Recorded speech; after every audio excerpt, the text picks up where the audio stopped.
Make us as waves of the sea, as flowers of the garden, united agreed through the bounties of thy love. As waves of the sea, as flowers of the garden, united agreed through the bounties of thy love. And make all mankind a star shining from the same height of glory. As perfect fruits growing upon thy tree of life. And make all mankind a star shining from the same heights of glory. As perfect fruits growing upon thy tree of Love life. is the light that guideth in darkness. Love is the light that guideth in darkness. Love is the light that guideth in darkness. Love is the light that guideth in darkness. That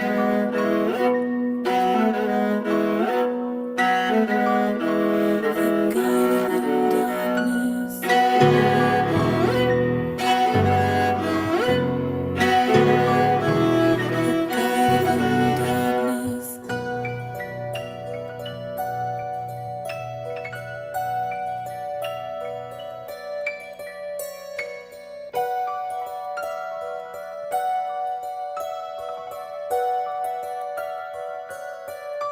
Make us as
Make us as waves of mankind, as stars shine in the realms of desire. Make us as waves, perfect fruits growing in the realms of desire.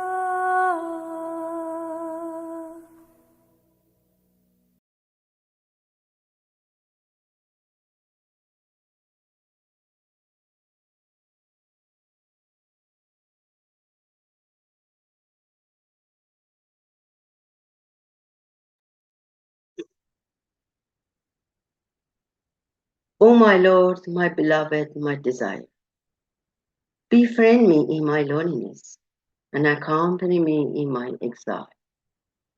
Remove my sorrow, cause me to be devoted to thy beauty. Withdraw me from all else save thee. Attract me through thy pregnancies of holiness. Cause me to be associated in thy kingdom with those who are served from all else save thee, who long to serve thy sacred threshold and who stand to work in thy cause. Enable me to be one of thy maid servants who have attained to thy good pleasure. Verily, thou art the gracious, the generous. Abdul.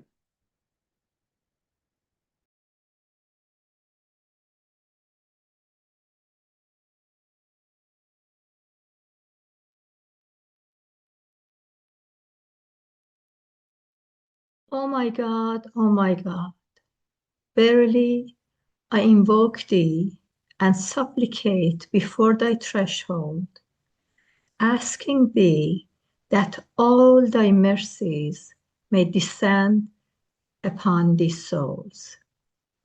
Specialize them for thy favor and thy truth. O Lord, unite and bind together the hearts, join in accord all the souls, and accelerate the spirits through the signs of thy sanctity and oneness.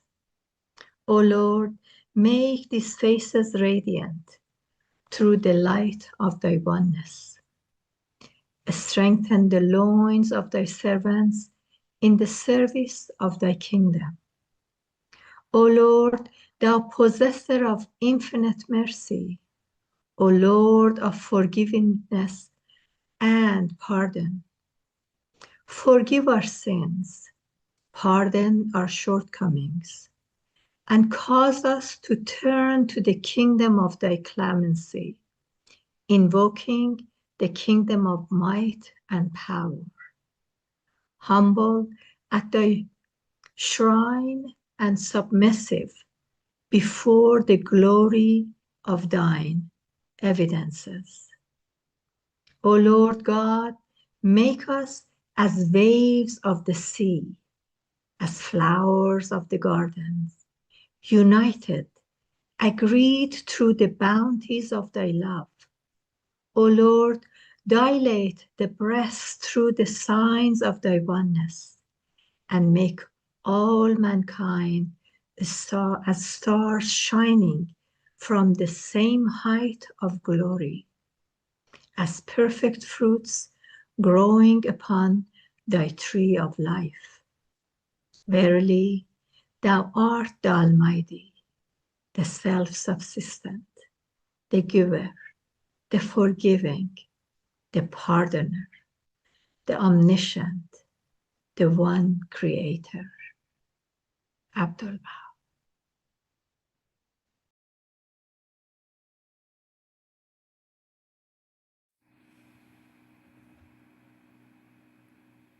O Son of Spirit, noble have I created thee, yet thou hast abased thyself.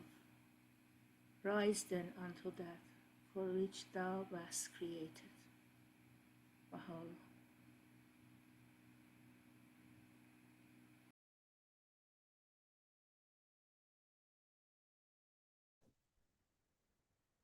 O Lord, unto thee I repair for refuge, and toward all thy signs I set my heart. O Lord, whether traveling or at home, and in my occupation or in my work, I place my whole trust in thee. Grant me then thy sufficing help, so as to make me independent of all things. O thou who art unsurpassed in thy mercy, bestow upon me my portion, O Lord, as thou pleasest, and cause me to be satisfied with whatsoever thou hast ordained for me. Thine is the absolute authority to command. The Bab.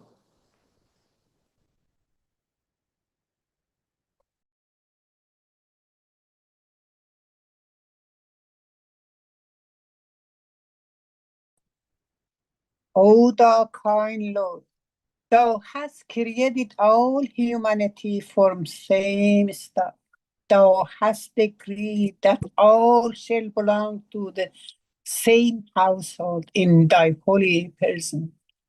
They are all thy servants and all mankind. All sheltered belong thy tabernacle. All have gathered together at table of bounty. All are illumined through the light of providence. O God, they are kind to all, that has provided for all.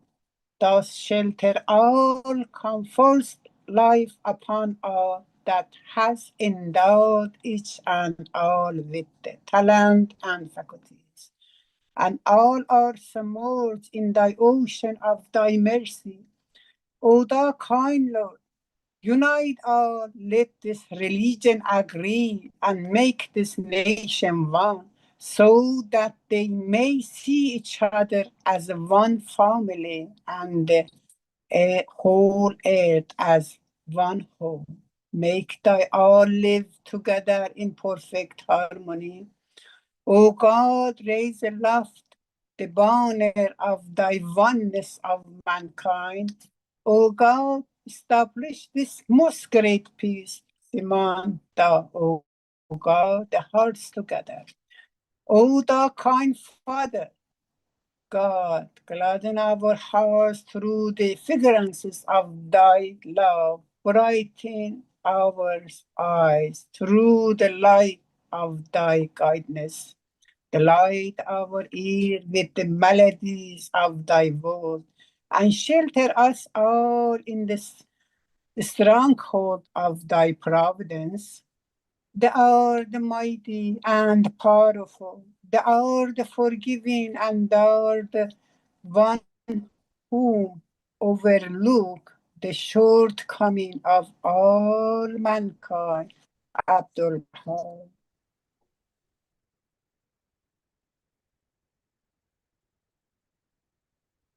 Aloha, friends. Welcome to our 918th program, Thursday program, which is actually in English. But want to just explain a little bit in Persian for the translation that is available for Thursday program. دوستان عزیز، در خلال برنامه شروع برنامه دوستان سوال میکردن راجع به ترجمه سایت تالار یاران وقتی به زبان انگلیسی هست به دو صورت امکان داره. دوستانی که مایل هستن هر کدوم که انتخاب بکنن. اگه هر دو رو بخوان انتخاب بکنن دیگه اون وقت نه فارسی رو متوجه میشن، نه انگلیسی رو، نه کل برنامه رو. یک گروه انتخاب بکنید و هر جور که مایل هستید گوش کنید ترجمه برنامه رو. اولین آپشن شما این هستش که یک اپی هست من میفرستم به نام اینترپرتر شماره 2 که شما وقتی این روی اسکرین دریافت میکنید اگر کلیک بکنید اتوماتیکلی وصل میشید به خانم ازغندی. خانم ازغندی دارن ترجمه میکنن و شما صحبت‌های ایشون رو گوش میکنید. ضمن صحبت‌های اصلی هم با 20% والیوم گوش میکنید. 20% والیوم اوریجینال، 80% خانم ازغندی. ولی باید کورین رو انتخاب بکنید. انگلیش تو کورین رو انتخاب میکنید و اون رو گوش میکنید و این ترجمه شما خواهد بود. این یک روش هست. روش بعدی این هستش که اصلا کلیک نمی کنید، صدای خانم ازغندی رو هم نمیخواید بشنوید، فقط به کپشن نگاه میکنید. پایین اسکرین ترجمه میکنه، خود زوم دیوایس داره که میتونه ترجمه میکنه و شما پایین اسکرین ترجمه رو میبینید از زبان انگلیسی به زبان فارسی. هر کدومی که مایل هستید انتخاب بکنید و تصمیم بگیرید که نگاه کنید، چون اگر واقعا هم به صدای خانم ازغندی گوش کنید هم ترجمه پایین اسکرین رو بخواید نگاه بکنید دیگه فکر میکنم که اصلا هیچ کدوم رو متوجه نشید، برنامه رو نتونید استفاده بکنید. در حال این گفتم یه توضیحی کوچیک خدمتتون عرض بکنم. Okay, friends, the programs tonight, you know that we have with Dr. Tabassum Vahidi, which actually she's going to start the program at 8 p.m., 8 o'clock tonight. And then we do have some programs as well ahead of that, which actually I'm going to just show it in a short time. But I want to announce it that next week, as you know, the thing is that people are getting together on Monday, and then we have a regular program on Tuesday and Thursday next week.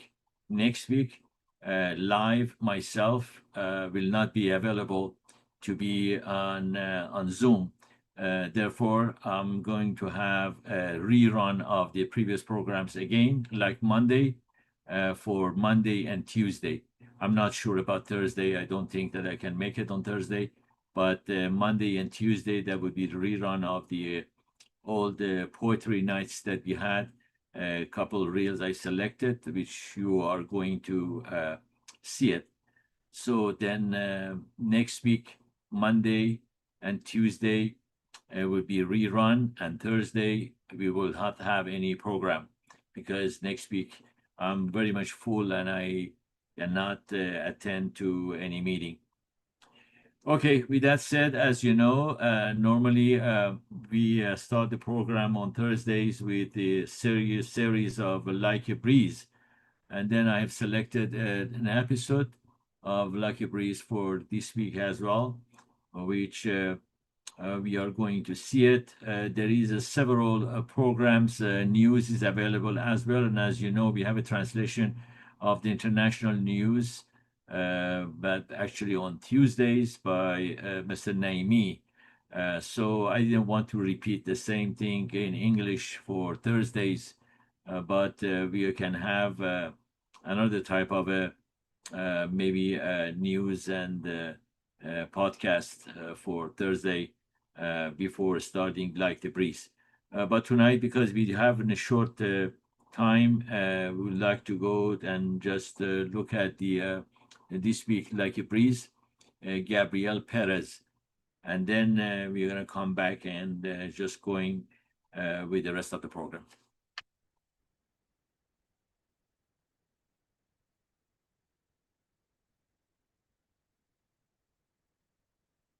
Okay, I have started already the translator. If anybody wants to have Mrs. Azgandi to be on translation, you have to click it and select Korean. Select Korean. Okay, let's go.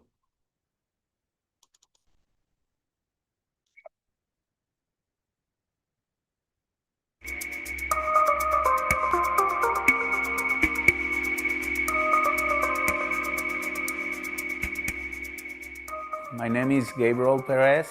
I am Mexican. I was born in Mexico, and now I'm living here in USA, in Albuquerque, New Mexico.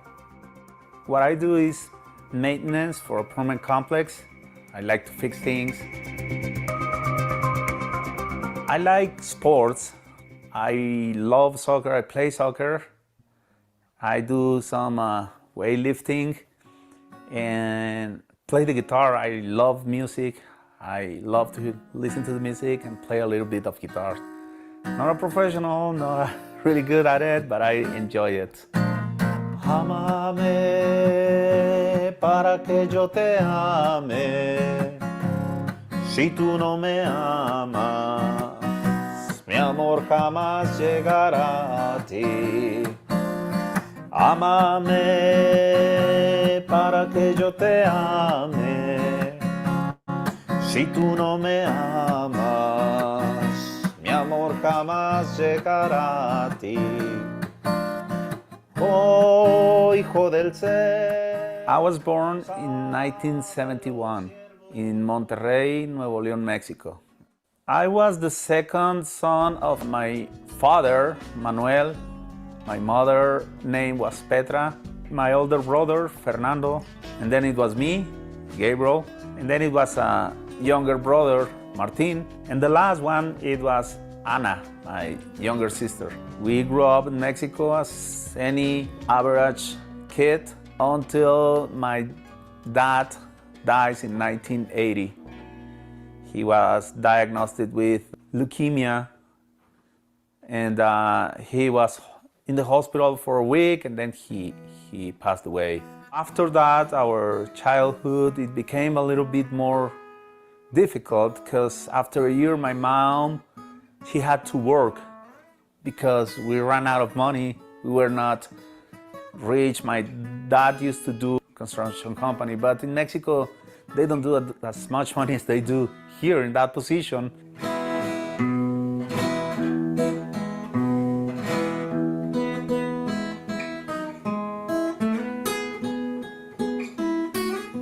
I grew up as a Catholic.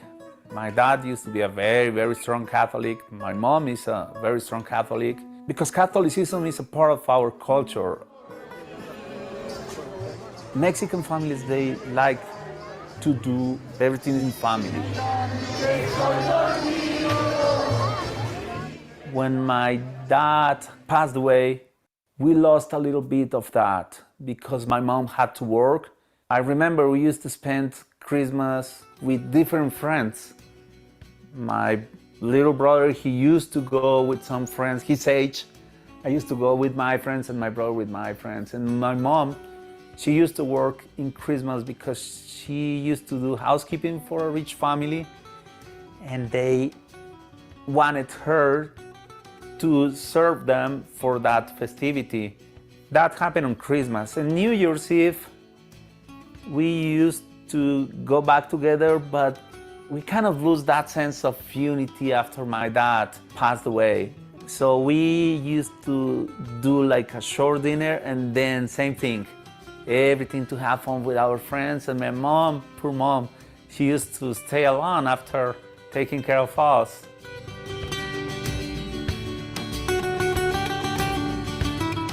In Holy Week, my dad used to have all the family together and go to trips. It stopped after he died. We used to go to the rivers close to the city. In my state, there are a lot of mountains and rivers and, you know, outside trips. We spent a lot of good times together.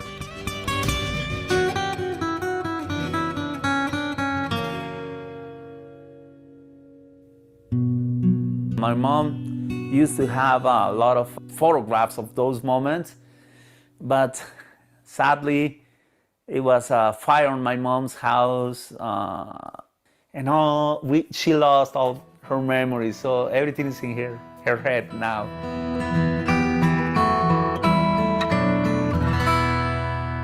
My dad, he was very supportive, especially with me, because I was kind of gifted for soccer since I was a kid. So he used to take me to my games. My brother, they used to join us, but not as much. I don't know if they felt jealous because I was like the spoiled one. But again, my dad used to enjoy a lot the soccer games. We used to take care of ourselves. My mom used to prepare the meals in the morning, and then it was up to us what time we used to eat and to warm our own food.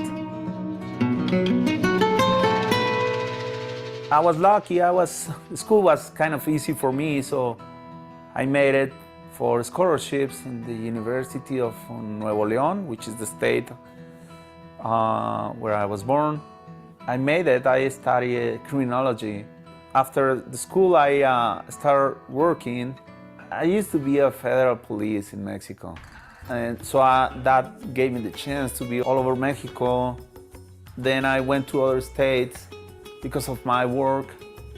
And I got to meet the lady who now is my wife, and I love her.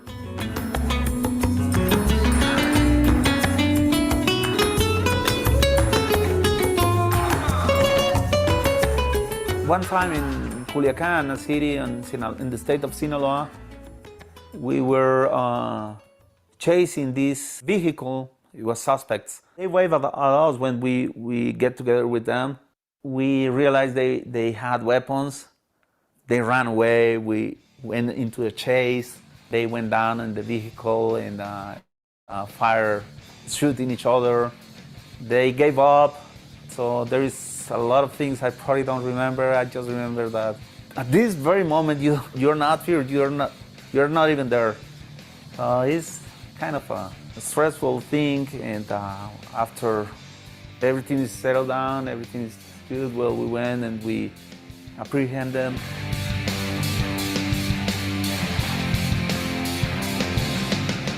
I get in trouble more than once in the corporation and outside of the corporation. And I stopped working as a police, but then I didn't have nothing else to do, you know.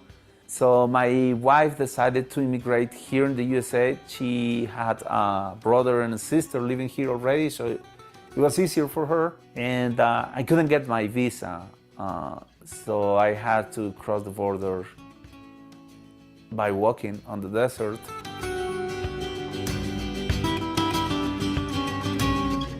They got us together in a hotel in a small town in Chihuahua. The next day, like really early in the morning, they take us in a truck far away from the town, like in the middle of nothing. And it was this kind of a fence. It's not a fence, it's like 3-wire fence. And we crossed under it and we were already in USA. So we started to walk. We had water, fruits, or whether tuna cans to eat during our trip. So we started walking about 6 in the morning, and we walk all day. That first day, we ran out of water and we ran out of food. So we kept walking. The first night, we found a faucet where the ranches, they get water for the cows, and kept walking. We walked that day, all day under the desert, all night. The next day, we walked all day as well. By, I don't even know what time was it, but we ran out of water again. So we had no more water. We didn't find any more faucets, water faucets. So we found this like a container of water. It was for the cows or horses. So it was green water, but we were thirsty, like totally thirsty. So we filled it up with green water and we drank it. That's what we did. The next night, like 3 hours before we get to the point where they supposed to pick it up this side of the country, or one of the people who was walking with us got hurted on his knee. He landed on a hole, I don't know, like a rabbit hole or something. So I was in a very good shape, and another guy who used to be a military in Mexico. So we put it on our shoulders for a bit, and then the other guy, and we were taking turns to bring this guy to the point. And we get to the point 4 in the morning. They were supposed to pick us up at 6. So we had no more energy. Those 2 hours, we just fell.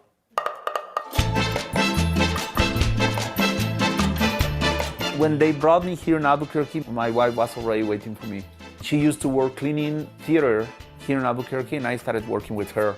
We worked together for 6 months, something, just in the nights cleaning the theater, the movie theater. Then eventually she got pregnant again, and America was born. My older one is Gabriela, like me, of course. We're Mexican, we like to do that. And then America. Both, they are my joy and pride.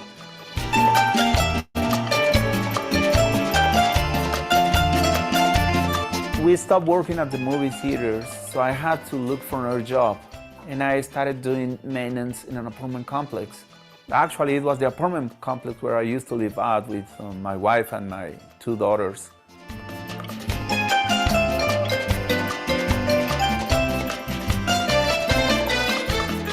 I used to work Monday through Friday, and they asked who wanted to work on Saturdays, and nobody wanted. I didn't want to work on Saturdays, but they didn't care. They picked me to work on Saturdays. That second Saturday, I saw these people walking around the apartment complex and doing some activities. So I was wondering what was going on. One of them approached to me and they told me they were doing some community building, to work with the residents to make the place a better place to live. So I found it really interesting. We started in a conversation. I asked him if what was their point, the real point, try to get people in their activities or what. They said, no, we're just doing it because we want everybody wants a better world. I said, yeah, I agree.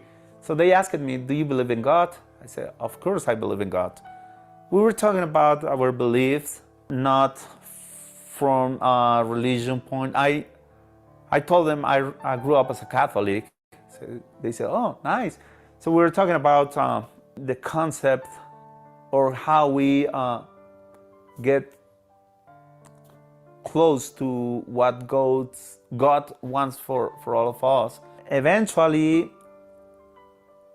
they start talking about some stuff or some ideas that I found very interesting. When I went to school or to university, I stopped going to the church because it didn't make any sense. God, according to what you learn on the catechism, God is pure love. Then it didn't make any sense for me that God was gonna punish any human being for the whole eternity. That doesn't make any sense, I said. And then I said, in the Catholic Church, it has to be a priest in between you and God. I don't see the point. So when we were talking about those things, me and this other person, she agreed that those were like really important questions. I asked her, what religion are you in? And she said, well, I'm Baha'i. And I said, what is that? And she said, it's a religion from the Middle East and this and that. I said, never heard about that. And she said, well, if you want to come and learn more about it, you're more than welcome. I said, where can I find you guys? And she said, we're gonna do a devotional so you can pray however you want with us and start learning about what is the Baha'i faith. I said, okay. So I show up the next weekend after that one to a place they told me, and I started studying the faith. Well, at that point, my first contact with the faith, it was curiosity. Honestly, was not on a spiritual research or spiritual healing. It was just curiosity. But when I heard those ideas or those concepts, it made sense. And that pulled me a little bit more in to wanted to know what it was about.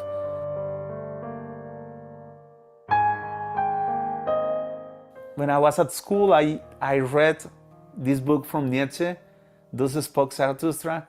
So I thought Zoroaster was a fictional character. And when I learned that he was real, I said, oh wow.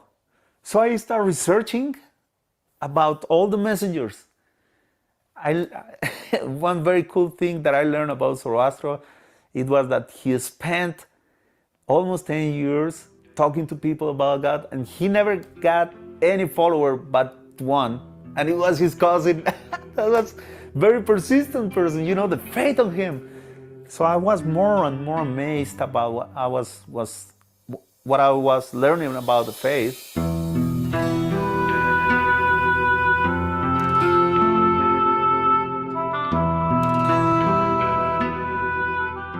The first very interesting book I read about the Baha'i faith, it was one book that is called Tolstoy and the Baha'i Faith. It brought a lot of clarity for me. When I finished that book, at the end of the book there is a declaration of Shoghi Effendi for the United Nations. And at that point I didn't know who was Shoghi Effendi. I wasn't Baha'i yet. I was just researching. But it was so clear, the message, and it was in English, that I started translating in Spanish so I can share it with my friends. When I realized how important it was Shoghi Effendi, and without knowing, I dared to translate him, I felt like a little bit up. But it was so clear, believe me. It was already 2 years of researching, learning about the faith. I already felt like I knew that the truth was in the Baha'i faith. It's how Tolstoy mentioned it. The truth is in every religion, he said. The man, we are the one who doesn't understand it or who put each religion against each other. I realized the pure truth was in the Baha'i faith. But I felt how pure was it that I didn't want to make a stain on it by getting into the Baha'i faith. I went again in troubles. My wife, mother died in Mexico. She wanted to go back. She actually went back with my two daughters, and I stayed alone here because in Mexico I was not gonna have enough economical resources to support them. So I decided to stay here. She went back, and I didn't have a job. I didn't know what to do. A friend of mine gave me a prayer. He said, pray this prayer when you come down. It was the tablet of Ahmad. It was sitting in my computer for 2 months. I didn't read it. One night, I was just thinking. I came back from a plumbing job I did. I was so tired. So I fell asleep and I woke up. Couldn't go to sleep again. And I said, I'm gonna pray that prayer. And I did it. I feel so good. 3 days after that, I got a job. 3 days after that, I got a job. It was so good. I don't know if it was the prayer, the power of the prayer, or it was the moment, but I felt that strong in me again. I realized that if I believe in the Baha'i faith, I needed to do something for the Baha'i faith. But the first step was to become a Baha'i. So I did it. I declared myself a Baha'i. And the journey started. Where there is love, where there is love, nothing is too much trouble, nothing is too much trouble. Where there is love, where there is love, nothing is too much trouble, nothing is too much trouble. There is always time, time, time. There is always time, time, time. There is always time, time, time. Whoa, whoa. There is always time, time. I actually did a junior youth program with some other Baha'is, and we got like 30 kids involved in that program. The program ran like almost for 2 years. I'm not in that program anymore, but some other friends, they took over that program and they still have kids or sister of those first kids in that program. So it was very exciting. Some of the siblings of the first group are coming tonight to do some soccer skills, because I used to coach them. They still call me coach. My wife knows. She actually went in several of the story in book 1. My daughter knows about the faith. My daughter, she thinks very alike as Baha'i. She really takes care of the environment. She really cares about others. She kind of understands what is the sense of the prayers. She says, prayers are not going to fix my world, are not going to make me stronger to deal with whatever is in this world. So I call my daughter, I always tell her, but I told her, you are an organic Baha'i. You are Baha'i without being totally in contact with the Baha'i, and you already have the same concept, so you are an organic Baha'i. It doesn't matter your past. If your heart is searching, the answer will come to you like a breeze.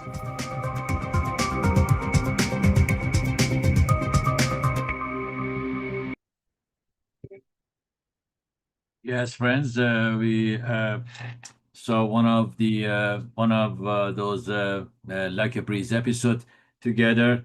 These episode really greatly has been created, and then we are using it a lot, both in Persian and English.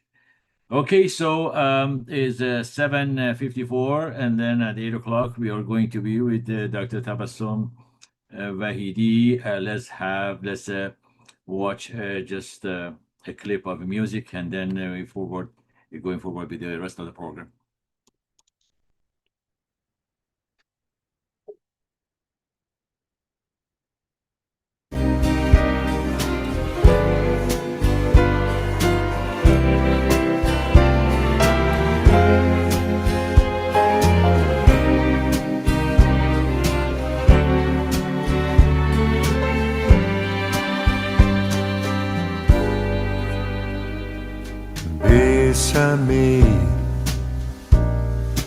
bésame mucho, como si fuera esta noche la última vez. Bésame, bésame mucho, que tengo miedo a tenerte y perderte después.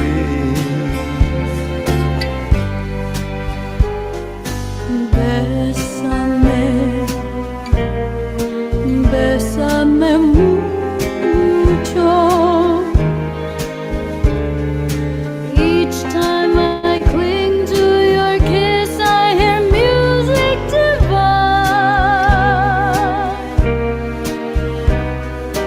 Bésame, bésame mucho. Hold me, my darling, and say you will always be mine. Quiero tenerte muy cerca, mirarme en tus ojos, verte junto a mí. Piensa que tal vez mañana yo ya estaré lejos, muy lejos de ti. Dearest one, if you should leave me now, each little dream would take wing, my life would be true. Bésame, bésame mucho, que tengo miedo a tenerte y perderte después. This joy is something new, my arms enfolding you, never knew this thrill before. Whoever thought I'd be holding you close to me, whispering it's you I adore. Bésame, bésame mucho, como si fuera esta noche la última vez. Bésame, bésame mucho. Love me forever and make all my dreams come true.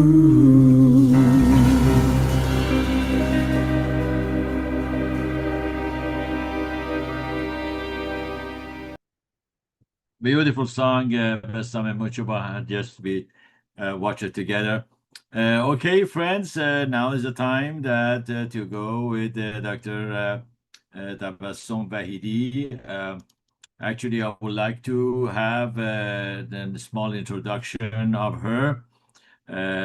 She's so dear to me and our family, and I would like to have some introduction. I did not get introduction from her, just I extracted myself, which I like to actually read it for you. Dr. Tabassum Vahidi, a licensed psychologist in California, possesses a comprehensive educational background and substantial training in clinical psychology.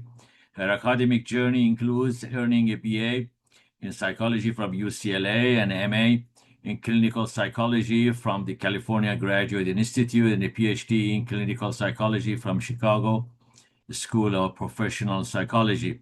Actively engaged in her professional community, Dr. Vahidi is a member of several prestigious organizations, including the Los Angeles County Psychological Association, LACPA, the International OCD Foundation, IOCDF, and the Anxiety and Depression Association of America, ADAA.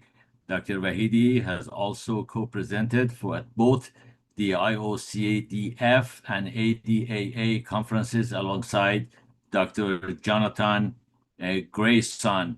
Thank you so much, Tabassum Jan. I just unmute you. Welcome to our program.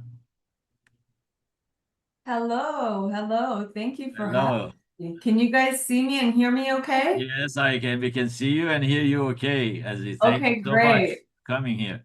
Great, wonderful. Well, I'm excited today to talk about my favorite topic, and that is OCD and anxiety. And that's what I treat, that's what I specialize in.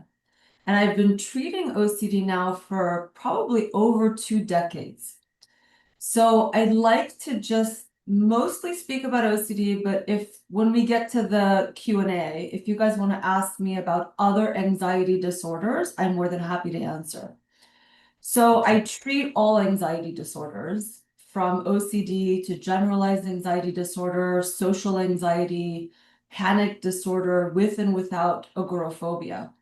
I also treat OCD-related disorders, and that includes body dysmorphic disorder, hair pulling, skin picking, which is under the umbrella of body-focused repetitive behaviors. And these are sort of like the cousins to OCD. So that is basically what I specialize in. But today I'm going to really focus on OCD.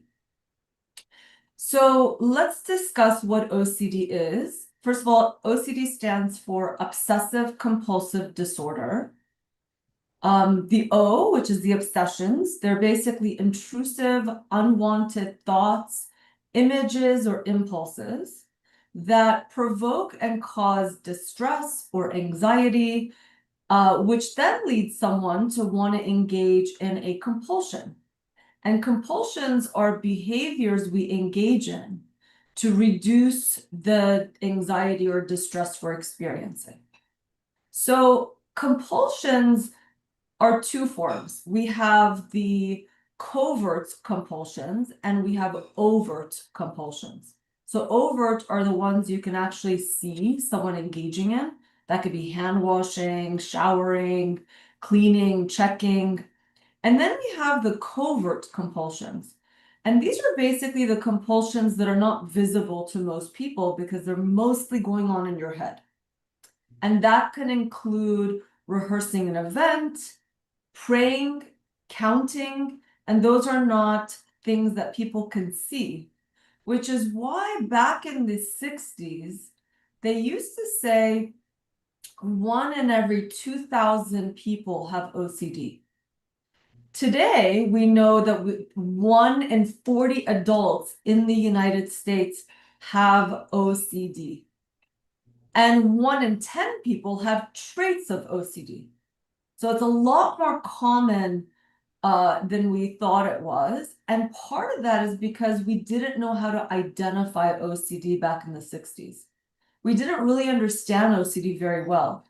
So when people think about OCD, they think it's about cleanliness, it's about being orderly and organized. But I will say that's a very small percentage of what I see in my practice. OCD can come up about other topics that have nothing to do with washing or cleaning or organizing. So pretty much we can have OCD about anything. But there are specific subtypes that are very common. Common subtypes are harm OCD. This is where someone might have an intrusive thought about harming someone they love or care about, or even harming themselves. We have relationship OCD. This is where someone might fixate on their own relationship, trying to figure out if they're with the right partner, if their partner is right for them, whether or not they love their partner, the amount they're supposed to love them. So they get really obsessive about the relationship they're in. We have sexual orientation OCD. People can have obsessions or intrusive thoughts about their sexual orientation. Somebody might be homosexual and worry that they're heterosexual or vice versa. They might be heterosexual and have this preoccupation with, what if I'm actually gay? So these are some of the very common subtypes of OCD. We also have hyper-awareness OCD. This is when patients become hyper-aware of their bodily sensations and they have a hard time not noticing their sort of automatic bodily sensations like swallowing or breathing. Some people will say, I can't stop noticing my nose when I'm reading a book and it makes me very uncomfortable, or I see eye floaters and it's hard for me not to notice the eye floaters. So we call that hyper-awareness OCD. So there's a lot of ways in which OCD comes up that has nothing to do with just cleanliness and being organized. In fact, a lot of my clients are very messy. They're not organized at all. But of course, contamination obsessions are the ways in which most people understand OCD. And that is a very common OCD, but it's not the only way OCD shows up. So let me give you guys all an example using contamination fears, what an obsession is and what a compulsion is. So when someone has fears of contamination, maybe their obsession is, what if I touch something dirty and I become sick? What if I use this bathroom stall and I contract an STD? That could be the obsession, that could be the fear. The compulsion is then maybe washing their hands, maybe sanitizing over and over, maybe checking, making sure that there's nothing around them or on the toilet seat before they sit on it. And all of these things may be a compulsion when it's excessive. So the issue with OCD is not the initial thought that popped up, but it's the compulsion that you're engaging in to reduce the anxiety and distress. Because even though it might give you some relief initially, in the long run, it actually will exacerbate the fear and make the fear even stronger. So when someone is preoccupied with those thoughts, engaging in compulsions for more than an hour a day, and it's impairing their functioning, we call that OCD. That is then a disorder. There's still some people that might have traits of it, but they're not really preoccupied with it. It's not impacting their life on a day-to-day basis. It doesn't take up at least an hour of their day. Then we might say they have traits of OCD or they don't have OCD at all. But for it to be a disorder, it needs to be something that impacts them at least an hour a day and significantly impacts their work, their relationships, just their life in general. So a lot of people don't understand that OCD can show up in these other ways, so it gets missed. People don't recognize that these are actually symptoms of OCD. So if you have a preoccupation about anything that leads you to want to engage in some kind of compulsion to alleviate the distress that thought may have caused you, then the likelihood that we're dealing with OCD is quite high.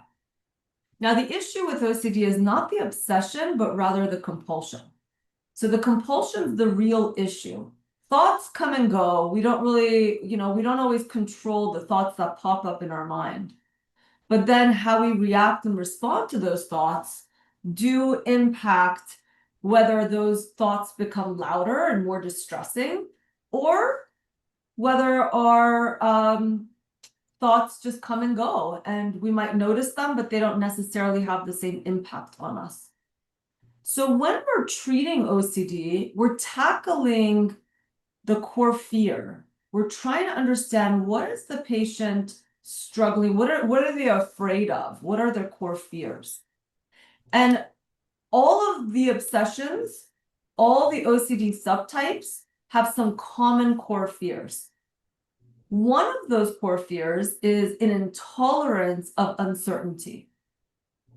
When you have OCD, it's hard for you to accept that there are certain things that we will remain feeling uncertain about. We can't know 100% whether or not you're going to get sick touching that dirty bathroom stall.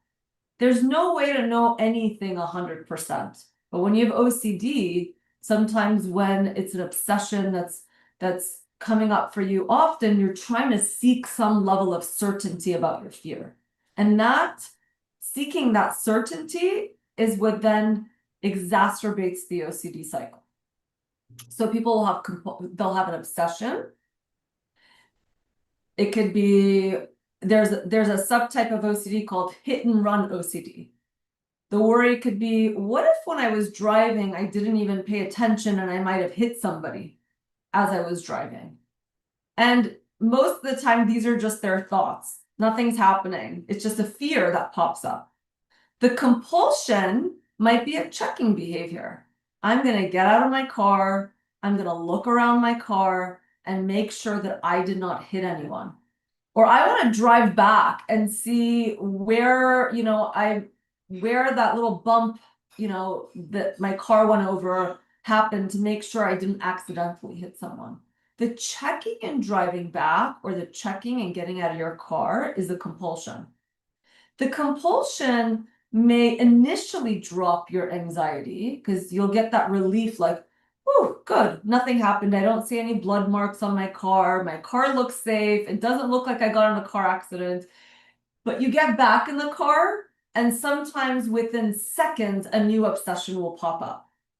So the compulsion only is giving you the temporary relief. It's not really helping alleviate your obsessions. In fact, it's exacerbating the OCD cycle. So then the question is, how do we treat OCD? We treat OCD by teaching clients how to face their fears and learn to tolerate uncertainty and not try to get reassurance and comfort about everything that they might be anxious about. So someone with OCD might say, I'm always worried about leaving my door unlocked and someone breaking in. So they're leaving the house and they might need to check their door multiple times before they leave. That checking behavior is the compulsion. That is essentially what's making the OCD stronger. That behavior is what's teaching your brain that you cannot tolerate uncertainty, that you want to guarantee that nothing bad will happen, and that you can't tolerate the distress of not knowing. But the more you engage in that compulsion, the more the OCD starts to consume your life. So the goal of treatment is to do exposure and response prevention. So I tell everyone, if you're going to go into therapy for OCD, make sure you're not seeing a talk therapist. Make sure you're not seeing a therapist that's doing family systems theory. It needs to be cognitive behavioral therapy, and more specifically, exposure and response prevention. And exposure and response prevention essentially is teaching patients the skills of how to lean into their fears and practice not engaging in a compulsion. And that's the response prevention. I'm exposing myself. That could be, to a dirty bathroom stall. I'm exposing myself to this dirty bathroom. And then I'm not going to wash my hands for more than 30 seconds. I'm not going to, some people have a ritual, sometimes even how they wash their hands. They might be washing their hands for 20 minutes, or they might have a way that they do it that makes them feel clean, that they're not exposed to those contaminants. Or gives them a sense of reassurance that whatever was gross and bad that could have got me sick is now off my hands. So the response prevention would be, I'm going to go to that dirty bathroom, but I'm not going to wash my hands for that long, or I'm not going to wash my hands at all. I tell some of my clients, as long as you're not going to the bathroom to do number 2, don't wash your hands. Just go pee and get out. And people think, oh my God, that is so gross. Like, how could you do that? OCD is so extreme that sometimes you have to go to the other extreme to undo it. And it's very debilitating when you start getting into OCD because it's honestly, I like to use the metaphor that OCD is like a cancer of the mind. The more you feed it, the more sugar you give it, which is the compulsion, the more this sort of metastasizes throughout your entire life. Before you know it, you're maybe even homebound. You can't even get out of the house because you're so anxious and uncomfortable. It's a very debilitating disorder. And a lot of people have asked me, what is the cause of OCD? What causes OCD? OCD, first of all, is a neurobiological disorder. And it is an interplay between biology, genetics, and your environment. So genes play a part, your biology plays a part. They've actually done CT scans or PET scans on patients' brains with OCD, and their brains look different than somebody without OCD. There's definitely a functional impairment in the patients with OCD. Their parts of their brains are lit up and overactivated that would not be the case for someone without OCD. And so we know there's a biological component, and then there's a learned component to OCD. And genes also play a role because when we see OCD in one person in the family, there's greater propensity for other members of the family to have either OCD or OCD-related disorders. So when we're treating it, sometimes we also want to incorporate medication because that targets the biological component of OCD. And the treatment of choice is generally an SSRI, which is a selective serotonin reuptake inhibitor. It's an antidepressant. It's confusing for many people because when you say antidepressant, they think, well, isn't that just for depression? We do not treat most anxiety disorders with anti-anxieties. Anti-anxieties, which like the benzodiazepines, which is like Xanax and Klonopin, they can be highly addicting. And they're not really treating the core issue in OCD. We've discovered that an imbalance of serotonin in the brain is linked to OCD. And so when we put patients on an SSRI, sometimes we see a reduction in their symptoms. It feels almost like the therapy becomes more tolerable. So we do, and SSRIs are not addicting. But you don't take an SSRI and get this instant relief. You got to titrate to a certain amount of it in your body before you start to really see the change. That's why it's not addicting. But a lot of people will take the SSRI for a week and say, this isn't working for me. It doesn't take 1 week to work. It takes 6 to 8 weeks to work. In fact, the first 2 weeks, you might notice a spike in your anxiety. And that's where an anti-anxiety could be beneficial just for those first, week or two to help you mitigate some of that heightened anxiety due to the SSRI. But ultimately, we want patients on an SSRI when we're managing their OCD. And the gold standard treatment, the evidence-based treatment for OCD is ERP plus medication. Now, patients sometimes come in and they say, I don't want to be on medication. I don't want to have to deal with the side effects of medication. And I don't push on it. I let the patient decide. But there are cases where I say, I can't continue treating you if you're not willing to try the medication, because we get to a point where the therapy could only take the patient so far. And the biological component must be addressed. And if the therapy by itself is not sufficient, we really need to incorporate medication. And a lot of patients say to me, well, I don't want to deal with all the side effects. And I remind them let's remember all the side effects that you experience from heightened anxiety and distress. There's a lot more side effects that come with leaving these things untreated than the side effects of that medication. So SSRIs are generally very safe medications. They're not addicting. A lot of people are worried about it altering their brain. If it's altering your brain, it's helping you feel more normal because there's actually faulty functioning within the brain. So it's treating something that needs to be treated. It's like being a diabetic and saying, I don't want to take insulin. I just want to exercise.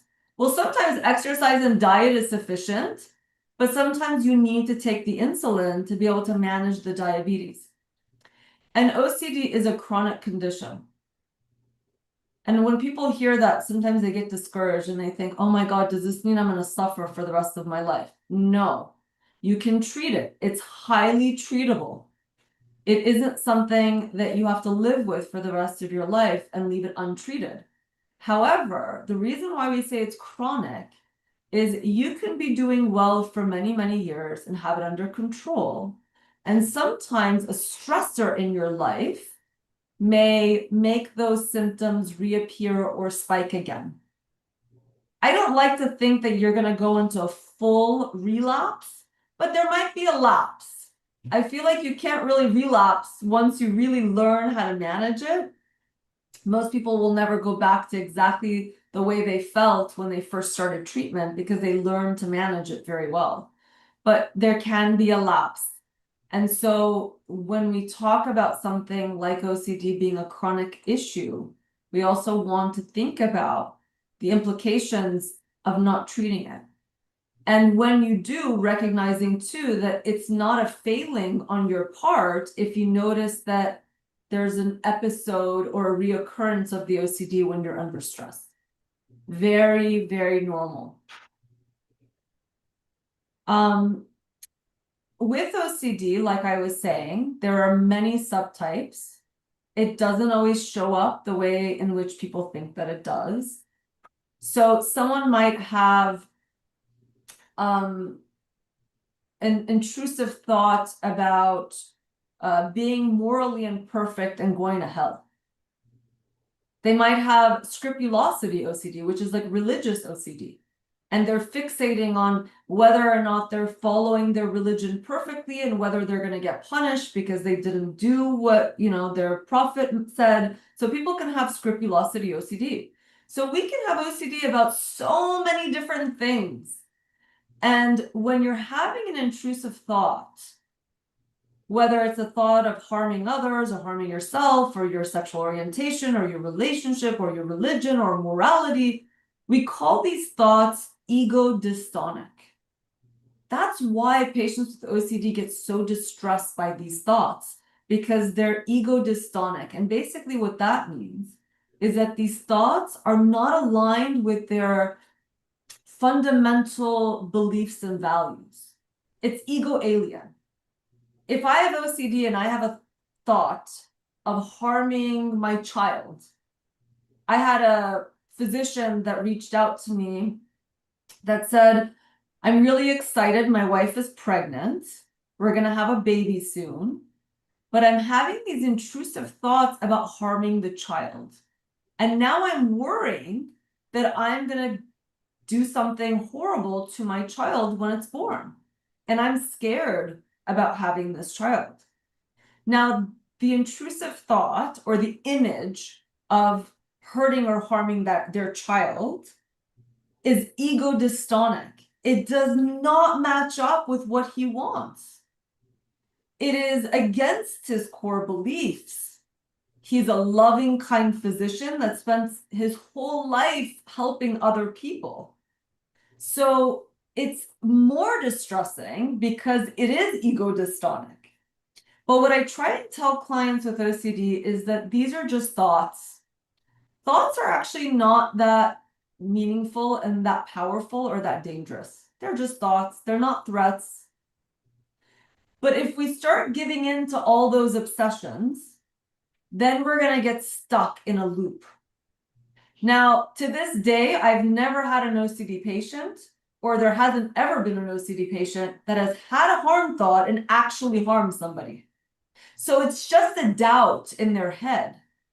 We used to call OCD the doubting disease, because you just doubt everything. Did I leave the door open? Is this bump a cancer? Am I gay? What if I don't really love my partner and I made a mistake marrying him? What if I harm somebody I really love? And what if I lose control one day and I become so sick I end up, getting psychotic and ending up in a mental ward? These are the thoughts that pop up for these patients, and they get stuck in these thoughts. And the more they give in to the thought, and the more they pay attention to the thought and react and respond to the thought, the stronger the thought becomes.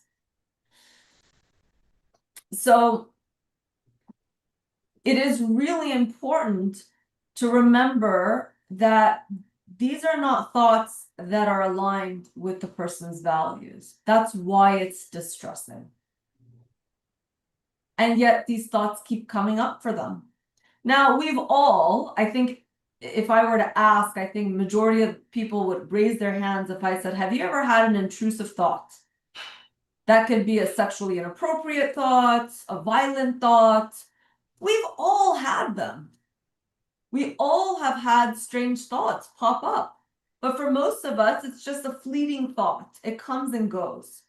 But for somebody with OCD, it gets stuck. And the more they give in to that thought, the louder that thought becomes. So our goal in treatment is to teach them how to live with doubt and uncertainty. If they need to check the door, check the stove, ask for reassurance, we want to start chipping away at these compulsions and having them lean into the doubt, having them lean into the fear, and be able to stay in the uncertainty. So a lot of people, we used to call people that were worried about having an illness or a disease, we used to call them hypochondriacs. The DSM has removed that term and has put in illness anxiety. But I like to refer to it as health OCD. It's basically OCD about your health. So there are people who have OCD about their health. They might worry that they have, let's just say, their anxiety is, oh my God, what if this bump on my shoulder is cancer? The compulsion might be, I'm going to Google. And nowadays with ChatGPT, patients are getting themselves even further into trouble because they think ChatGPT is a doctor and they can ask whatever they want and it's going to give them all the right facts. And believe it or not, ChatGPT has made many mistakes. Even when I've asked about OCD, it's given some inaccurate information. And as an expert, I was confident after that to say, okay, not everything you're doing on ChatGPT is accurate, whether it's medical, whether it's therapy related. Please, please, please do not use ChatGPT as your therapist. Because for most patients with OCD, ChatGPT becomes a compulsion. That's actually what makes the OCD stronger. So my job is not to Google search and ask Dr. Google what the lump or this bump is on my hand. It's not to check it physically all day. Why? Because that's also a compulsion. It's not to ask everyone who's not a doctor for reassurance and say, are you sure this is nothing? And they go, oh yeah, I don't think it's anything. And then 2 seconds later, you're like, well, how does she know? Or how does he know? And then you worry again. So these compulsions are not effective. And even when we are concerned and we go to the doctor, and I'm okay with sometimes in some cases getting a second opinion, but some people will go for a third and a fourth and a fifth and a sixth opinion. Those are compulsions. These are the things that make OCD stronger. I'm teaching myself that I can't handle not having a guarantee. But nothing in life is a guarantee. So we can never be sure about anything. So even when a doctor says, oh, I did the test, this is not cancer. It's a ligament. The person walks out who has OCD and says, hold on, did he get me the right report? Whose report was this for? Is this my name? Is he sure? Or they might question the doctor. Well, he didn't really make sense when he said this, so maybe he doesn't know what he's talking about. I need to go ask somebody else. These are the compulsions that feed the OCD. Rather than saying, all right, I found someone I trusted. This is what they're saying. There might have been a mistake. I don't know, but I don't want to feed this doubt. So I'm just going to live my life not knowing the answer to my question, which is I want to know 100% that I'm okay. There is no such thing. I could be pretty confident by getting an expert opinion, but then I have to, at some point, not feed the disorder and accept that there's no guarantee. So all of these different subtypes have 4 common core fears. Okay, so it doesn't matter how your OCD shows up, they're probably going to fall into these 4 core fears. 1, something bad will happen soon. The other one is something bad will happen in the future. The other is I won't be able to handle this feeling, or I'll end up alone and abandoned. And usually, no matter what your fear is, at its core, it ties into one of these 4. So sometimes when patients come in, and obviously I want to know and I want to learn about their OCD, they'll come in and say, this is my specific fear. But I don't get too caught up in the content, because when you have OCD, it also jumps around. One day you can have this fear, the next day it's another fear, and then it's another fear. Sometimes I like to say it's like that whack-a-mole. Have you guys ever seen the whack-a-mole game where you knock the head down and another one pops up, and you knock that down, another one pops up? Sometimes OCD feels like that. It's like these thoughts are just jumping at you. And so we have to learn how to treat the OCD regardless of what the content or what the subject matter is. So I want to open it to questions, because I think that'll help me know where and what you guys are more curious to know about that I can elaborate on. But that's sort of maybe a short little concise summary of what OCD is. But I'm happy to answer some questions and maybe elaborate a little bit more on whatever subject or subtype or questions that you might have even had about things I've already shared. Thank you so much, Tabassum. Really, really appreciate it for your talk. We learned a lot, and we learn a lot from your talk today.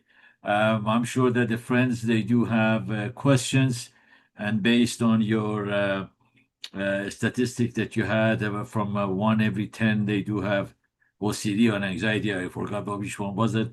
So based on 80 people that right now we have here, and some more in YouTube and Facebook, I'm sure that a lot of people right here, maybe either they do have OCD. So I want to be very clear. It's 1 in 40 adults in the United States have OCD. About 1 in 100 children. The 1 in 10 are just traits of OCD. So they don't have the full disorder, but they might have aspects of it.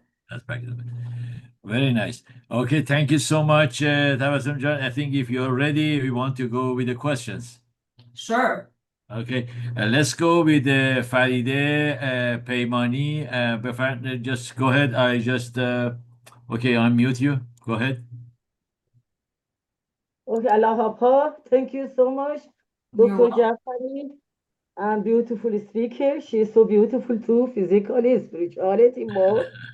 Well, I enjoyed very much OCD, but my question is that why in this country, America, we have more people have mental problem, depression, disorder. I have so many friends. They're all of them said they're depressed. Their brain is not functioning, and I told them to go buy St. John's Wort, natural, because is natural medicine. And for example, some Iranian, I told them go to psychology or something. They say, oh no, no, no. If you go to psychology, they think we are divaneh. You know, this is the mentality of the Iranian in general. I'm talking, you know. And just I want to know why this country. I have feeling because of the food is not good. Because so much fast food affecting to the brain, to the health. You know, I live in Japan, Korea, Taiwan, those part of the world, Thailand. People they are more happy and they don't have this kind of the problem. And this country, USA, is most people have psychology problem, mental problem. It's in general, I'm saying, what is your opinion? Thank you very much. Sure. So I can't really speak on the statistics in other countries. I don't know that I would say that there are way more mental illness here than there, or in other countries that you're referring to. However, you talked about food, which was very interesting for me. So there are a lot of people sort of studying and researching how maybe our food and our microbiome impacts our brain. Our gut has more neurotransmitters than our brain does. So I don't doubt that how you live your life, how you are functioning each day is going to impact your mental health. So if you're spending way too much time on the phone, on Instagram and Facebook and flooding yourself with stuff on social media, if you're eating unhealthy, if you're not exercising, if you're not sleeping, they will absolutely impact your mental health. That's why when patients come in, one of the most important questions I ask is, how is your sleep? How is your diet? How are you exercising? These are not things that we can ignore when we're treating someone's mental health, because there's a mind-body experience. And absolutely, I agree, if you're eating unhealthy foods, it will affect your brain. There's actually some people who speculate whether inflammation in the body and brain leads to depression. But there is this connection, right? So what we eat affects our mood. Our mood also affects what we choose to eat and how we function. So it's all interrelated. It's hard to know which comes first. However, I don't think that, changing your diet, changing your exercising, making sure you're living a healthy lifestyle, minimizing your time on social media, absolutely will impact your mental health. And I think one of the reasons why we're seeing a spike in depression and anxiety and even eating disorders is because of social media. A lot of the information that we're flooding our brains with on a regular basis is not healthy for us. Even when people are getting immersed in what's happening in Iran, limit it. You don't need to be immersed in that 10 hours a day.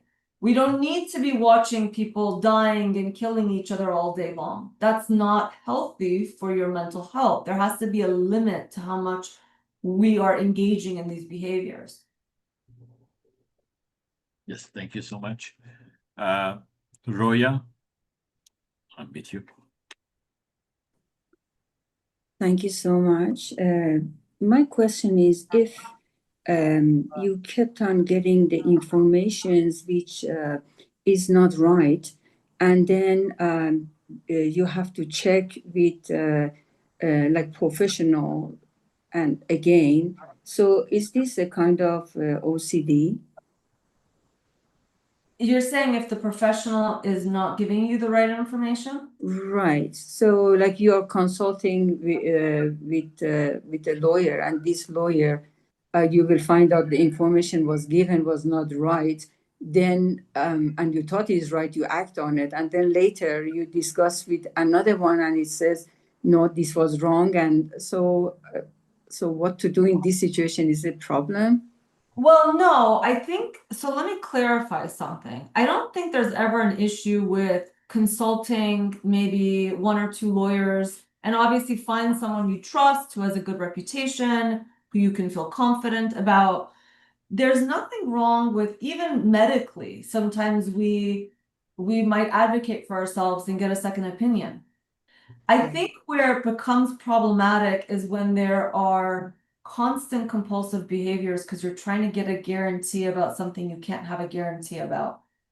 So if I go to the doctor and the doctor tells me this symptom that you're describing is not, for example, maybe the worry is that you have some kind of neurological disorder, and they tell you these symptoms don't sound like any of these neurological disorders and give you clear indications that they're not related, and you continue to have the symptoms 6 months down the road and everything that person suggested didn't work for you, get a second opinion. But if you get the second opinion and they're saying the same exact thing, and now you need a third opinion and a fourth opinion and a fifth opinion, at some point you got to draw the line. Right. Because then it's more compulsive. You're looking for guarantees. You've gotten the answer, you're not happy because it doesn't feel like 100%. Right. But of course, we all might question something and inquire and find out maybe someone gave us wrong information. That one instance is not necessarily OCD, but if someone's doing this chronically throughout their life and there's a trend, then yes, we got to look into it and see what else is going on. One question here is that if you kept on getting like in different situations because of the maybe places you have been living, so the trust that you have that you know what information you receive is right, and then you will find out is wrong. So when you're losing your trust for what they're saying because they do different ways or saying things, is this again OCD? I would need a more specific example, but there are times when even medical doctors have made mistakes. Right. And you later find out that maybe they missed something. Maybe you had a radiologist read your report and they found an error in it. That does not necessarily indicate that now I have to spend my whole life second guessing everything. Because once that one incident triggers this constant fear and doubt, then, you know, it's going to develop into OCD. Because if every time you go to a doctor, now you're going, well, how do I know he's right? And how do I know this test is right? And how do I know these blood results are right? You're never going to be at ease.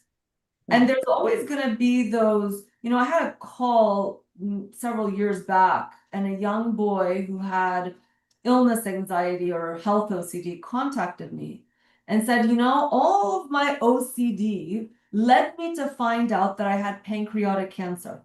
And if it wasn't for my OCD and I didn't keep checking, I would have never discovered this. You won the lottery that time. But just because you won the lottery once, you're not going to play on that machine every single time. Yeah. So what can be a self-help with OCD? I'm sorry, what was the question? How can you help yourself if you have OCD? Well, I definitely would encourage anyone who has OCD to seek out a professional. Don't try and self-treat. Definitely see someone who's experienced in treating OCD, and make sure whoever you're working with is using the evidence-based research for OCD, which is exposure and response prevention. If you call a therapist and they say, I've never even heard of that before, that's not the therapist for you. They don't know what they're doing, and they're not experts. So there is no way a person can help themselves. I think you can absolutely help yourself. I mean, ultimately, even if you're in therapy, you're going to have to do the work mostly on your own. But the goal is that you go into therapy and get the tools. You need the tools, and you need the guidance from an expert. You can start by reading a great book on OCD and being able to at least learn the foundation of the treatment. But I don't know that I would encourage anyone to self-treat and self-diagnose. Okay, thank you. Thank you. Thank you so much. You're welcome. Yeah, Tabassum, I have a question. The thing is, just you mentioned a while ago that maybe the doctors can make mistakes as well. So, and then earlier you mentioned about the ChatGPT, of course, machine learning system that right now we are facing, and everybody is working with it. And as you know, right now, this the development of this software is extensively right now is working very well and is very much trying to learn. And then very soon, the telemedicine that would be one of the tools that maybe is going to be useful in near future. How you see these new technology to compare of the doctors that maybe here and there they might making mistakes. You know, I think right now, I don't know how things are going to be down the road, but I think right now we can use AI to supplement the work we're doing, but it should not take the place. Even as a clinician, I mean, there are ways to maybe incorporate using AI to come up with exposure ideas. But I would never encourage a patient, especially for medical concerns or psychiatric concerns, to ask ChatGPT what they think is going on, to get diagnosed on ChatGPT, and then to self-treat on ChatGPT. It absolutely has made mistakes. It's not even at this stage, it does not take the place of in-person therapy. I also think therapy in particular requires that human experience of sitting face to face with someone, of feeling like someone cares and is listening to your, your needs and your fears and your anxieties. And I don't think a telephone or, a computerized program is going to give you what a therapist can. Now, let's even say that it was sufficient for someone. They didn't care for that human experience. I can tell you that ChatGPT is not advanced enough yet to give you all accurate information. I've asked it questions and it's given me a response that I absolutely would never do with patients because it only will exacerbate their OCD symptoms. Yes, of course, the thing is this technology right now, we are in the beginning of it, and then is very new to everybody. And I'm sure that by inputting the data that is coming even from the doctors, seminars, books, references, whatever, if all of those stuff collectively is gonna in near future is gonna help a lot. But the thing is just my belief is especially for the doctors who, for example, analyzing the blood test. The doctors normally they're saying that, okay, take a blood test. You're taking a blood test. They're gonna look at the couple of things that it has a star in front of it and say you're high or low, and that's it. And they are not telling you anything else. But the computer, what they can do is just looking at all those parameters and then the percentages of each one and then combination of all of them, that how would be the situation of your body based on these combination, because the combination of percentages of all those tests from one to another is different. One of them is 20%, one of them is 30%, 25%, and then acting of all of these results and these tests on each other and combination of all of them. Of course, we are not there, but I'm trying to give you an example that very soon these things, when you model it, then that would be a great help in near future. Just a thought. Just I want to know what's your experience on this. Okay, let's go with Said Naimi, please. Yes, thank you, Dr. Bahidi. Beautiful presentation. At least for my perception, it was very, very simple for a layman like me to understand OCD. Beautiful. Now, my question is very simple. Let's say that I'm not a professional. According to what you have explained, I find someone might have an OCD. and I want to help this person. How am I going to approach this, not to hurt him or her, and explain to this person that there are ways to help him or her? Is there any proper way, any, how can I say, professional way of doing it? That's a great question, by the way. First of all, I think that because we talk about OCD on TV, on social media in a way that isn't quite accurate, I think a lot of people don't even know that there are all these other subtypes to OCD. So unfortunately, even clinicians are not specializing in OCD, don't really know how to treat it and diagnose it either. So the research says it could take up to 7 to 14 years to be accurately diagnosed from the day your symptoms begin. So many people don't even know that what they are struggling with is OCD. So some people might actually find some relief if someone was to say, oh, did you know this might be OCD? I know someone that had this, or I myself had this experience, or I was listening to a talk on OCD and it made me think about, some of the behaviors I've noticed you engage in. Some people find relief in knowing that it's OCD. Because I've had patients go, oh my God, I didn't even know that was OCD. I just thought I was going crazy. So once you educate someone, they actually sometimes tell me that they feel so relieved to know that this was OCD and there's a treatment for it. With all due respect, I understand that. Once they understand, because that's the first step. If they accept that they have a problem, that is the issue. But up to that point, it's such a uphill battle. I mean, to convince someone lovingly and without hurting this person that there is something wrong with this person, I'm not a professional, I'm just a person, okay? And let's say I have some feeling towards some person, that I see that person is suffering. What are my options? Yes, once the person accepts, you're absolutely right, because then they see it. But before that, they don't see it. Sometimes, as you mentioned, they are not aware of their behavior, right? They are thinking that they're normal.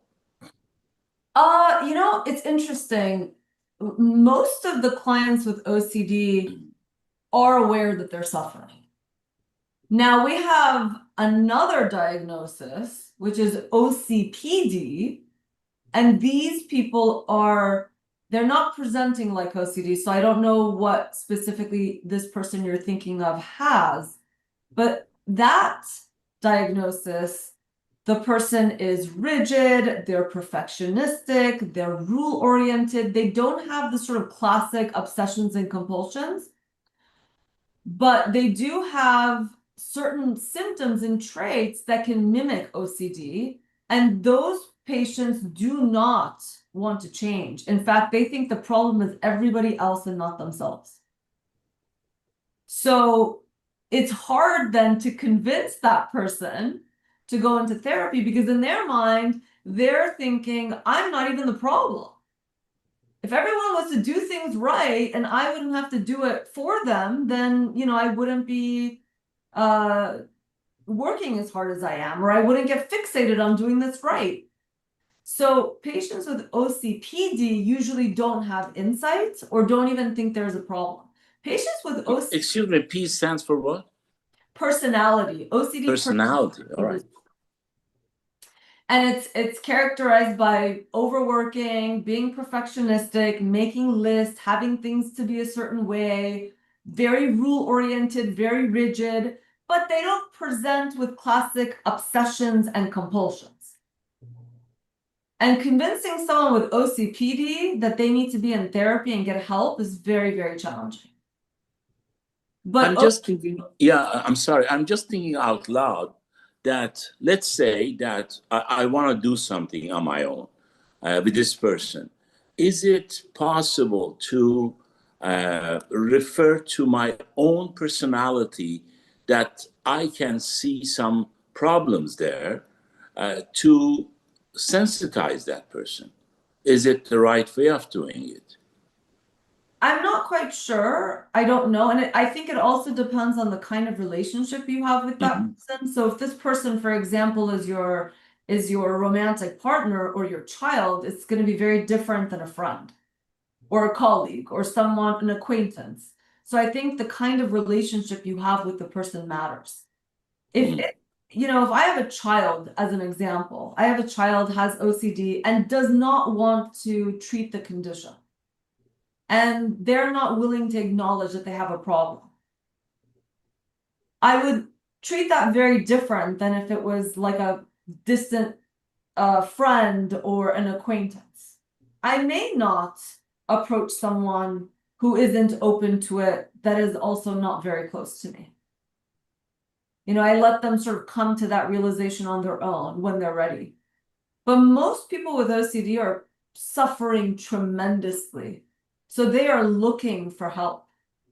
They are eager to get help. So, they might be afraid, but most of them, if they're struggling, they can acknowledge it and see it. Now, they might not acknowledge it to someone they know. They might be ashamed to admit that they have OCD. And if I'm not very close to them, maybe I wouldn't really even bring it up.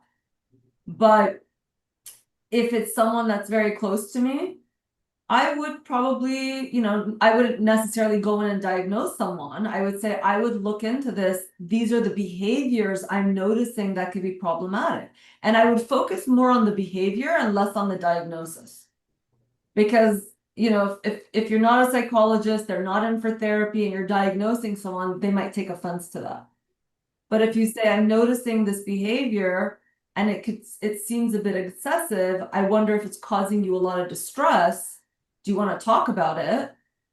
Then they may be open to share more. It's a tricky scenario. Yeah, I appreciate. Yeah, I understand. Thank you very much. You're very welcome. Thank you. Okay, Saejan, thank you so much. Shahla. Yes, thank you so much for your presentation. I truly enjoyed it. I believe in moderation in all things. I think if you regularly go to the doctor, and I think often we know what our bodies are, the same way if we sense what is right and what is wrong with our bodies. But sometimes I find that we get together, especially women, we have our tea and cookies, and we talk about every disease under the sun or pain and everything we have. And then when everybody goes home, they all get each other's disease. And then they go to the clinic and they ask if they have this disease. The reason I'm talking about this is because this was happening to my mom. And then they would all go to the same clinic together, and then they would sit there till they could see the doctor. And then eventually Dr. Kirk called me and said, would you please tell them not to come to my clinic? If they don't come, every 3 months I will go to their home and check them. And then he started doing that. He started opening this. It now exists actually at the Jewish hospital on a greater extent. All the doctors have, students who are studying certain aspect of medicine, doing their 2-year internship, are sent home to these women, and they come back and give the report to the doctor, and actually they have stopped feeling that they have every disease under the sun. And also in countries where you have healthcare, every time you go to doctor, in order to be able to be paid, they have to somehow or give you something. So also that can happen. So I'm wondering if we don't cause ourselves, because of the revolution and because of what's happening in our country and because of certain things that's on our mind, that we concentrate and put it on the body. And it even extends this kind of thing that you're talking about, make it more dominant. You know, that's actually a really interesting point. I agree. I think sometimes we may be developing what we refer to as psychosomatic conditions, where, you know, I'm expressing my emotional distress in my body. You know, there are patients that come in, I have a tummy ache, I have abdominal pain, I have back pain. And when they go to the doctor, usually they're getting diagnosed with something that's pretty benign, or, you know, the diagnosis that they get might be, you know, the diagnosis when you rule out anything scary and bad, right? Like IBS, which is a very common symptom that a lot of my patients experience because it's caused by, oftentimes by depression and anxiety. So I absolutely agree that emotional pain can manifest itself in physical pain. And if you have OCD or if you have anxiety about your health, now everything that you feel will trigger fear and anxiety, which further exacerbates the physical symptom. So it can become a really nasty cycle. And what I would recommend to your mom and her friends, stop talking about it. You know, we don't want to sit in a circle and talk about it and analyze it and then get checked, because those are the compulsions that oftentimes feed the fear. She took off to the better places after Oh, 96 years. She lived 96 years. Wow. But I think they enjoyed sharing all these things. I don't know. I don't know if there are other groups of women, but they seem to have enjoy calling each other or getting together and talking about all the little aches and pains. I don't know if that leads to this disease or it's just, I don't know. It's hard to say. If something isn't impairing your functioning, if it's not limiting you, if it's not consuming you, it's not a disorder. Not everything is OCD. You know, if someone wants to talk about their aches and pains with their friends and laugh about it, and aging can be very challenging, and as you age, you do have more aches and pains. Maybe it just makes you feel, you know, connected to your circle of friends, and you're going through all that together. But it becomes pathological when it's distressing, when you feel like you're in a, you know, almost like a hamster in a wheel, like you're spinning, but you're not getting anywhere. When you're frustrated because you're trying to get answers to things you can't get answers to, and you're in a state of panic and distress. So that's when it becomes problematic. Thank you so much. Thank you. You're welcome. Thank you, Shala. I have a question by chat, Tabassum. It says that there are people who claim to have received training to help others with conditions such as obsession or hate. Their training comprise 1 or 2 weeks of face-to-face in a group of, say, 10 to 12 participants. They learn strategies and practice them on one another. They don't receive mainstream training from a registered institution. What are your thoughts on this? Well, I'm going to speak specific to OCD. I only advise, if you know someone or you yourself is struggling, please see a licensed clinician that specializes in OCD. I have a big issue with psychotherapists that treat everything under the sun. If you look on sites like Psychology Today, which is where you'd find a list of psychologists in your area, some of them claim they treat everything. They treat developmental disorders like autism. They treat OCD. They treat child abuse. They treat, sexual abuse trauma. They treat addiction. That's not your therapist. You don't want to see someone who's treating all those things, because I have studied OCD now for 20 years. I'm still learning. I'm still going to conferences, and each year I'm getting an update on the new research on this one topic or one area of psychology. So no therapist can be good at all of these things in all of these areas of psychology. And I do not advise getting help from a coach or a someone who does hypnosis. None of this stuff is useful. Find someone who's doing the evidence-based, research-based treatment for OCD. And they have to have done training in exposure and response prevention. If they don't know what that is, if they have never heard that before, hang up the phone and on to the next, because they are not specialists. Yes, thank you so much, Akif. Farah Khanum, go ahead, please. Yes, I just wanted to thank you, Mr. Jafari, for these programs. We really enjoy it, and thank you very much, Tabassum John. I really enjoyed it, and I learned a lot.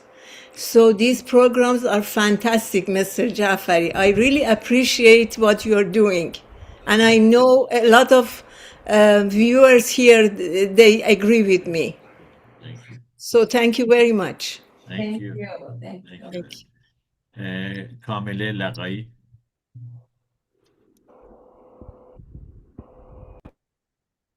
Go ahead. الله حق عزیزان من I'm sorry I forgot. That's okay. That's okay. Go ahead. I'm sorry. Really, I enjoyed a lot. I want to really appreciate Mr. Jafari. Always he brings us, as usual, as all the talented people, different talented people, especially Tabassum John, which I am familiar with the family and I know them from long time from Iran. And I don't have any question, just I want to say thank you, Mr. Jafari, and thank you, Tabassum John. And I am personally, I want to say we are proud of you, really. That's true. Thank you very much. Thank you. Thank you. And congratulations to their family to have such a talented, nice children, girls. Thank you so much. Thank you so much. Tabassum John, thank you so much. I don't know how I should thank you really for the program that you presented tonight. Really, you know that I love you so much. You kindly accepted to come right here. And really, you know that all of your friends, actually, you raised up all of them. They are right now expert here and they're professionals. And really, we are proud of all of you. Thank you so much. Thank you for having me. I really enjoyed this. Thank you all. Thank you so much. Thank you, Tabassum. Thank you so much. care. Thank you. Bye-bye. Thank you. Okay, friends, we were with Dr. Tabassum and Wahidi. Really was so wonderful to see her in our program. I know her when she was a small child, along with my daughter. They were together. So right now you see how she becomes, and really we are all proud of these young generation and young experts in our communities. Thank you so much for Tabassum Jan. Okay, friends, we're going to have to listen and watching a small music, and then I'll come back with some news for you.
alma de niño,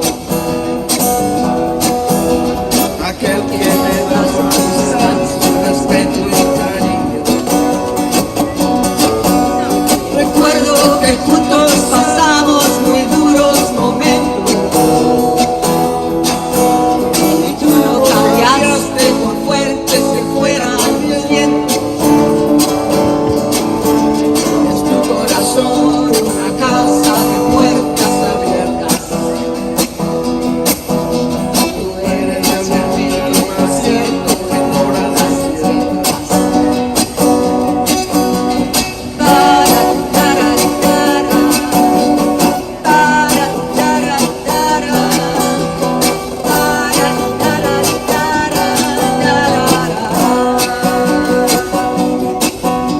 En ciertos momentos difíciles que hay en la vida,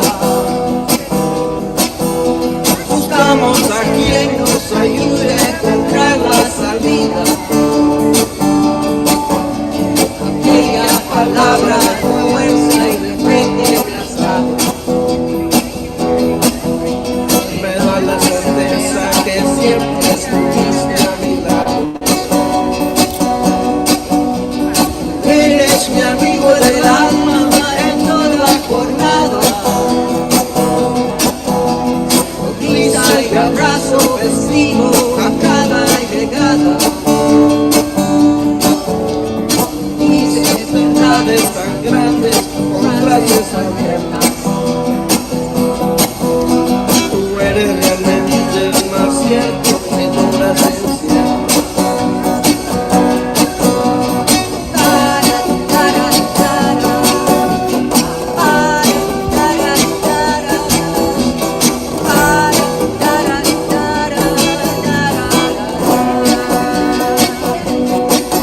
No preciso ni decir todo eso que te digo, pero es bueno así sentir que eres tú mi gran amigo.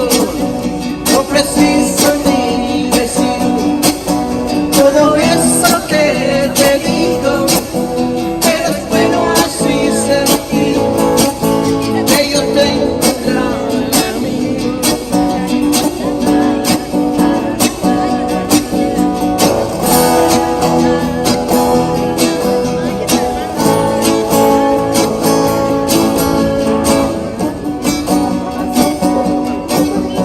No preciso ni decir todo eso que te digo, pero es bueno así sentir que eres tú mi gran amigo. No preciso ni decir todo eso que te digo, pero es bueno así sentir que yo tengo un gran amigo. Bravo. Okay, friends, as I mentioned in the beginning of the program, next week, Monday and Tuesday, we will have a rerun of the some of the poetry nights that we had in 2022. And then I looked at it today when I was just organizing it. It was Your Beautiful Faces. Again, it were in that program. You will see it on Monday and Tuesday. And then next week, unfortunately, I will not be able to join the programs and be with you, but the week after, we will have our normal programs with a lot of speakers who they are lined up to coming and just presenting their speech for you. So thank you so much, and then see you in 2 weeks. But next week, Monday and Tuesday, still we'll have the program. Thank you. Bye.